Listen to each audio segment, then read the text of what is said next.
और अगर आप इसे महिलाओं के ओवरऑल जनसंख्या के प्रतिशत से भी देखें तो भी ये 49-51% है। तो अगर महिलाओं का जनसंख्या में 49% है और 44% प्रधान के पद पर महिलाएं जीत के आई हैं, तो इससे बड़ा प्रमाण क्या हो सकता है। और ये प्रदेश के समाज, आर्थिक व्यवस्था और राजनीतिक क्षेत्र में भी आगे आने वाले समय में बहुत बड़ा बदलाव लाएगा। ये जो ट्रेंड हमको दिखाई दे रहा है, ये बहुत अच्छी बात है और बड़ी खुशी की बात है। तो एक तो जो एक मिथ था कि प्रधान का चुनाव महिलाओं के लिए नहीं है, वो that myth has been breached, that myth has been proved wrong. दूसरी चीज जो बहुत महत्वपूर्ण है, वो आपको स्मरण होगा कि जब हम वोटर लिस्ट बना रहे थे और जब हम बात करते थे प्रत्येक चरण में, तो वोटर में ये कहा जाता था कि जो युवा हैं, यानी जो 21 और 35 वर्ष, 18 से 35 वर्ष की आयु की ब्रैकेट में है, वो लगभग 52% लोग थे। यानी 52% वोटर जो थे वो 18 से 35 वर्ष की आयु की ब्रैकेट में थे। लेकिन जो जीते हैं उसमें उनका प्रतिशत जो है वो लगभग 35 है।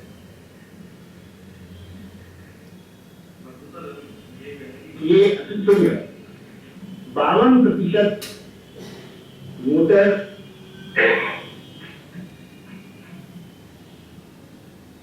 युवा है, यानी कि 18 और 35 वर्ष की आयु के बीच में है।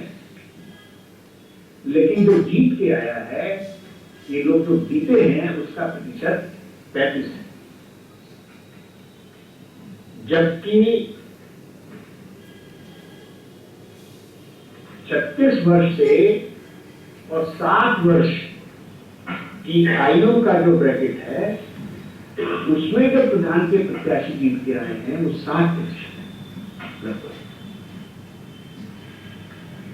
तो एक जो ये धारणा थी शुरू में, ऐसा लगता था कि जिस प्रतिशत में ये लोग वोटर हैं युवा, उसी प्रतिशत में या उससे अधिक प्रतिशत में जीत के आएंगे, ऐसा नहीं हुआ है। 60% जो लोग जीत के आए हैं उनकी आयु सीमा 36 से 60 वर्ष की है। तीसरी बात जो है तो शिक्षा को लेके है। अमूमन ये मैं सुनता रहा हूं, सुनने में आया है कि जो लोग प्रधानी का चुनाव लड़ते हैं वो शिक्षित हैं या उनकी शैक्षिक योग्यता प्रथम सप्ताह में जनवरी में ये चुनाव पूर्ण हो जाए और उसके बाद हम ब्लॉक प्रमुख के चुनाव कराएंगे। वो भी मुझे लगता है फरवरी में पूरे हो जाएंगे और इस तरीके से हमारे ग्राम पंचायत, क्षेत्र पंचायत और जिला पंचायतों का गठन समय से हो जाएगा। तो मुझे एक नहीं कहना है, आपको अगर कोई प्रश्न करना है तो आपका स्वागत है। हाँ, कोड ऑफ कंडक्ट नहीं, देखिए इनडायरेक्ट इलेक्शन में कोड ऑफ कंडक्ट नहीं होता है। इनडायरेक्ट इलेक्शन में कोड ऑफ कंडक्ट नहीं होता, लेकिन जिलाधिकारी और एसएसपी के ट्रांसफर पर हम जरूर रोक लगाएंगे। हाँ, डीएम और एसएसपी के ट्रांसफर के लिए हम मना करेंगे। नहीं, जब तक अधिसूचना जारी होगी। हाँ, अधिसूचना समाप्त, अधिसूचना नहीं, वो आचार संहिता समाप्त और अधिसूचना भी समाप्त है नेचुरली, जैसा आप कह रहे हैं। तो ये और बताइए, सूचना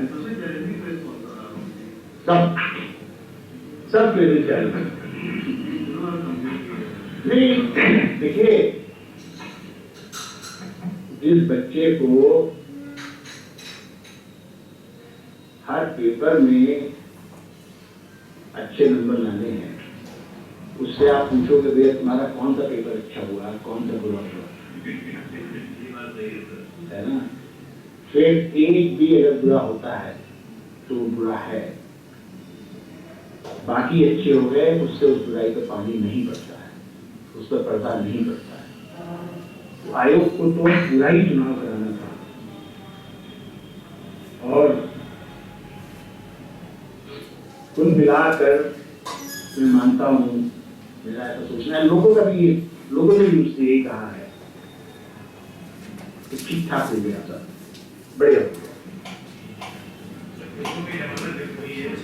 देखिए, आपको सारा डेटा, आपको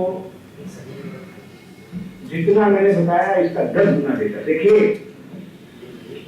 सबसे बड़ा फीचर इस चुनाव का, जहां तक आयोग की बात है, तो हमारा डेटा बेस है। आपको आज जो हम सूचना जो देंगे, अभी दे दी है, और जो दे दी है वो आपको मेल कर देंगे। काउंटिंग 12 घंटे में हो गई, तो अपलोडिंग में देर है। 2:30 बजे तक 4-5 जिलों में काउंटिंग कंप्लीट हो गई। देखिए, मैनुअल काउंटिंग है, लेकिन इतनी टेबल्स लगाई, इतनी मैन पावर डिप्लॉय किया कि सर्दी की वजह से मैं समझता हूं शाम होते होते तकरीबन 2-4 जिलों की बात नहीं करता हूं, ताकि सब जगह काउंटिंग। तो बहुत अच्छा चुनाव हुआ है, बहुत अच्छी व्यवस्था रही है और हमें प्रसन्नता है, और आप लोगों का बहुत सहयोग है। आपको विशेष रूप से इसके लिए भी धन्यवाद दूंगा मैं कि जो घटनाएं हमारी जानकारी में नहीं और आपने लिखी, उसका हमको बहुत लाभ मिला, क्योंकि उसी के आधार पर हमने फिर आगे की मदद की।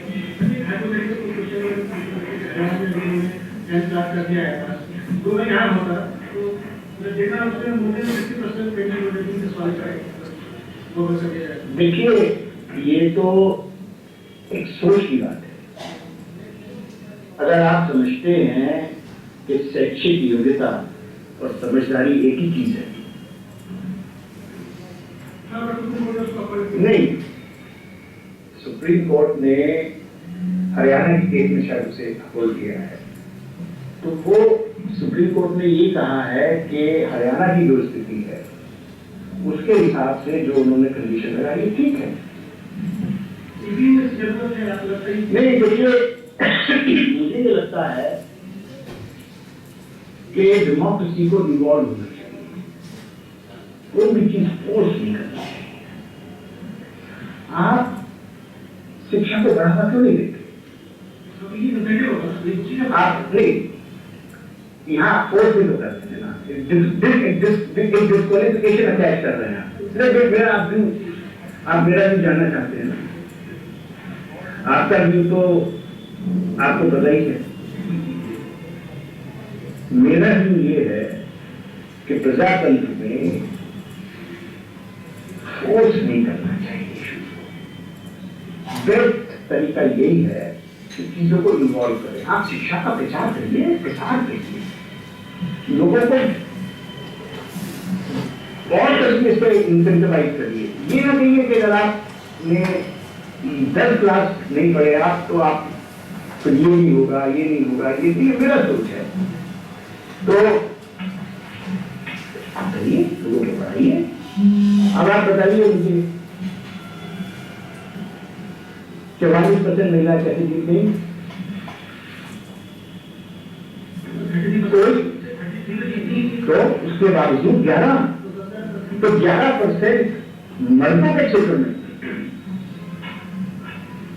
घुसकर गांव में वो काम कर दिया था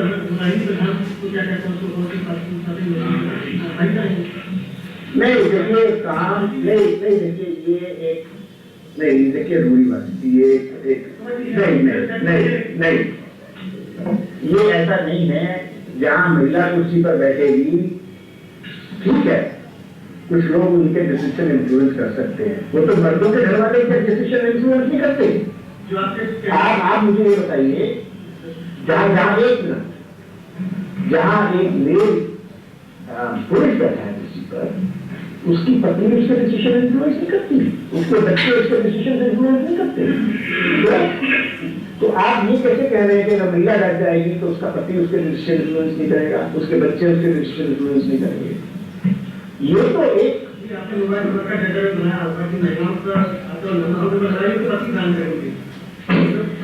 देखिए आप मुझे पता नहीं आप क्या कहना चाह रहे हैं ये कुल मिला के समाज को आगे ले जाएगा ये कुल मिला के तरक्की का रास्ता है। देखिए कमीशन ने जो लेसन लर्न किए हैं एक तो ये लेसन है कि आप सबको साथ लेके चलिए तभी आप उत्तर प्रदेश में एक अच्छी तरीके से कोई आयोजन कर सकते हैं। उसमें ब्यूरोक्रेसी भी है उसमें वोटर भी है उसमें मीडिया भी है उसमें आपकी संस्था भी है।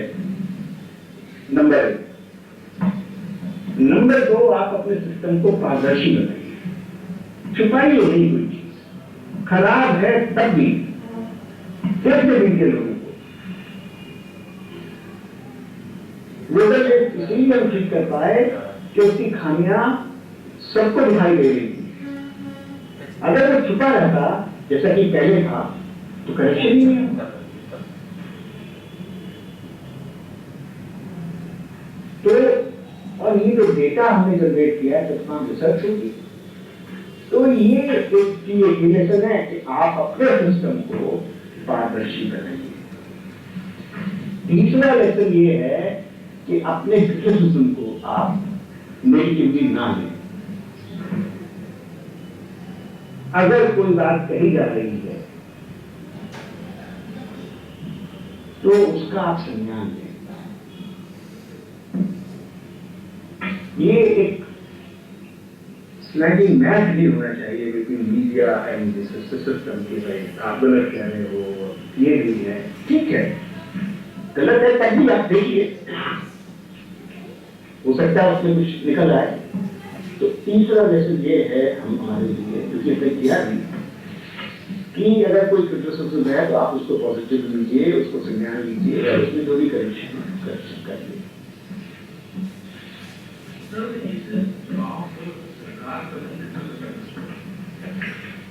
सर अब ये तो अभी तो बहुत जल्दी है बताना क्योंकि कुछ पैसा हमने जिलों को भेजा है कुछ अभी और मांगेंगे वो कभी थोड़ा सा लैप्स होगा इसमें पैसा मतलब यूज नहीं हो पाएगा कुछ पैसा आगे के साल में मांगेंगे तो तमाम चीजें हैं।